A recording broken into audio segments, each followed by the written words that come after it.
Hello বন্ধুরা, তোমরা দেখতেই পাচ্ছ আজকে রান্না করে নিয়েছি লাল লাল খাসির মাংসের ঝোল আর পটল ভাজা। তো আমি না প্রথম দিকে যখন পটলগুলো কচি থাকে তখন আমি ওটা গোটা করে মানে 2 টুকরো করে ওটাকে ভাজি। তারপরে যখন একটু এগুলোর মধ্যে বীজ হয়ে যায় তখন আমি পটলটা ছোট ছোট টুকরো করে কেটে একটু মচমচে করে বেশি করে পেঁয়াজ দিয়ে ভাজার চেষ্টা করি। ওটা খেতে ভীষণ টেস্টি হয় আর ভালোও লাগে, সবাই পছন্দও করে। তারপরে নিয়ে নিলাম একটু খাসির মাংসের ঝোল, আদা জিরে কাঁচা লঙ্কা বাটা আর টমেটোর জন্য একটু কালার চলে এসছে। দুটো মাত্র শুকনো লঙ্কা আমি এতে বেটে দিয়েছিলাম, তাতেই এত সুন্দর টেস্ট এসেছিল কি বলবো।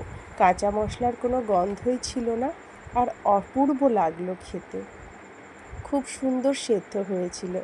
আসলে এত গরম ছিল যে টেনে ছিঁড়ে নেবার সময় না আমার হাতে গরম লেগে গিয়েছিল, যার জন্য আমি হাত দিয়ে ছিঁড়তে একটু অসুবিধাই হচ্ছিল। একদম গরম গরম গ্যাস ওভেন থেকে নামিয়ে খেতে বসেছি, তো তাই একটু গরমই ছিল।